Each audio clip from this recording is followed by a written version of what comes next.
मिली Ghosh presents doctors के साथ सवाल जवाब. Today we have Dr. Priya Agarwal with us. Welcome to our show, ma'am. We'd like to know what is fibroid uterus. Fibroid एक non cancerous condition है uterus की, जो कि आजकल 80% ऑफ द फीमेल्स में कभी ना कभी उनके लाइफ टाइम में उनको हो सकती है. फाइब्रॉइड जो यूट्रस की मसल्स होती हैं उनकी ग्रोथ होती है, जिसमें कि फाइब्रॉइड्स इनसाइड द यूट्रस भी ग्रो कर सकते हैं और यूट्रस की लाइनिंग के बाहर साइड पे भी ग्रो कर सकते हैं.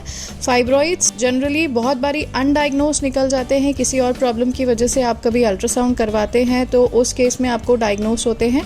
कई बारी आपको बहुत एक्सेसिव सिम्टम्स होते हैं, तब आप अल्ट्रासाउंड करवाते हैं, उसमें आपको डायग्नोसिस पता चलती है कि आपको फाइब्रॉइड यूट्रस है. What are the symptoms of fibroid uterus, ma'am, and how diagnosis is made? What are the treatment of fibroid uterus? Fibroid uterus की डायग्नोसिस के लिए जो बेस्ट मोडालिटी है वो है अल्ट्रासाउंड. अल्ट्रासाउंड से हमें पता चल सकता है कि फाइब्रॉइड किस साइज का है, कितने नंबर्स ऑफ फाइब्रॉइड हैं यूट्रस के अंदर, क्या लोकेशन है फाइब्रॉइड की और किस टाइप का फाइब्रॉइड है.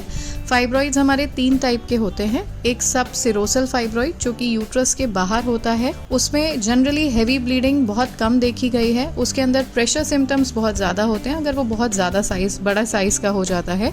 सेकेंड टाइप का फाइब्रॉइड होता है इंट्राम्यूरल फाइब्रॉइड, जो कि यूट्रस की मसल के अंदर होता है. उस टाइप के फाइब्रॉइड में आपको हैवी ब्लीडिंग, बहुत सीवियर पेन, प्रेशर सिम्टम्स, तीनों चीज़ें मिलती हैं. थर्ड टाइप का जो फाइब्रॉइड है वो सब म्यूकोसल फाइब्रॉइड है. उस केस में आपका जो फाइब्रॉइड है यूट्रस की लाइनिंग के अंदर आ जाता है, जिसमें आपको हैवी ब्लीडिंग और पीरियड्स, पेन दोनों चीज़ें मिलेंगी. कभी कभी ऐसा होता है जो सब म्यूकोसल फाइब्रॉइड है वो आपके यूट्रस से बाहर निकल के आना स्टार्ट हो जाते हैं, जो कि फाइब्रॉइड पॉलिप की तरह बनना स्टार्ट हो जाते हैं. फाइब्रॉइड कई बारी बहुत सीवियरली या बहुत जल्दी भी ग्रो कर सकते हैं, जिस केस में हमें MRI करवाने की ज़रूरत पड़ सकती है फाइब्रॉइड की डायग्नोसिस के लिए.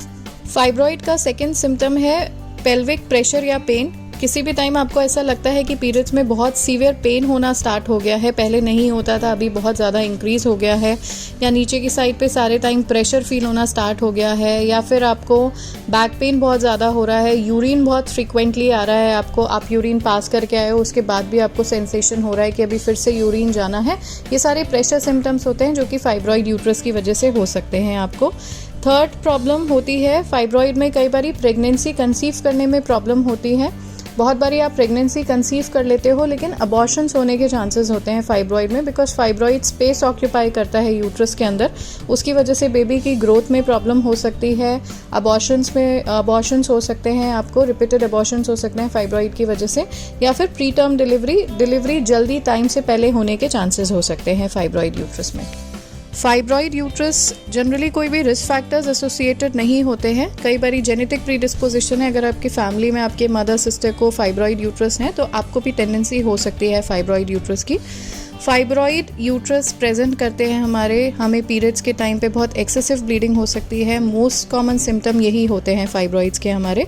इसमें पीरियड्स हमारे को बहुत हैवी हो सकते हैं. नाइट टाइम में हमें पैड्स चेंज करने की ज़रूरत पड़ सकती है, या फिर हमें बहुत एक्सेसिव क्लॉट्स निकल सकते हैं फाइब्रॉइड में. किसी फीमेल्स में ऐसा होता है कि उनकी साइकिल लेंथ जो है वो शॉर्ट हो जाती है. नॉर्मली हमारी जो साइकिल होती है वो रेंज करती है 28 से 35 डेज़ की, उनकी साइकिल्स लेस देन 25 डेज़ हो जाती है. तो इन सब चीज़ों में अगर आपको ऐसी प्रॉब्लम हो रही है तो आपको समझना चाहिए कि कुछ एबनॉर्मलिटीज़ हैं बॉडी के अंदर, तो आपको डायग्नोसिस करनी चाहिए.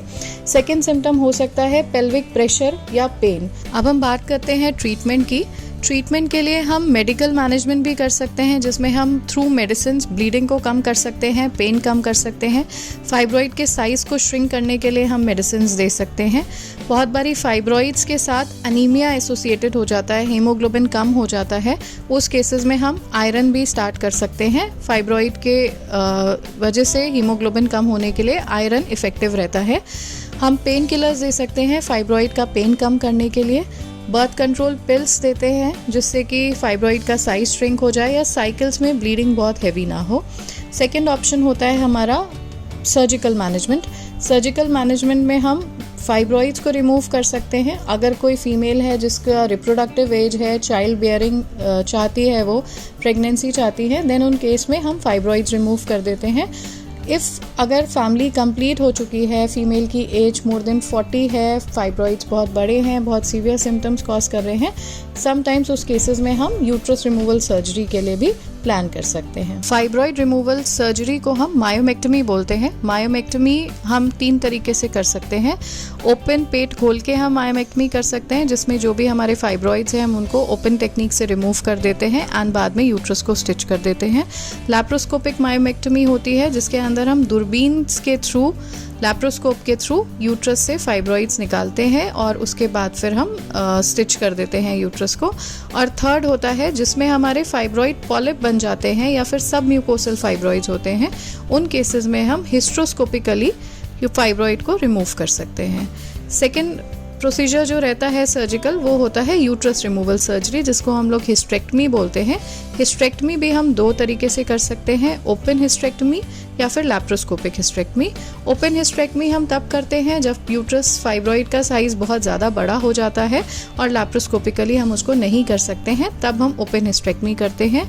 लैप्रोस्कोपिक हिस्ट्रेक्टमी फाइब्रॉइड्स के साइज़ छोटे हैं, देन हम लैप्रोस्कोपिक हिस्ट्रेक्टमी करके यूट्रस को रिमूव कर सकते हैं। दोनों ही केसेस में हम डिस्चार्ज जनरली 2 से 3 दिन में पेशेंट को कर देते हैं। पोस्ट ऑप थोड़ा रेस्ट फॉर हफ्ता 10 दिन का करना पड़ता है। आफ्टर दैट पेशेंट अपना normal day to day care activities कर सकते हैं।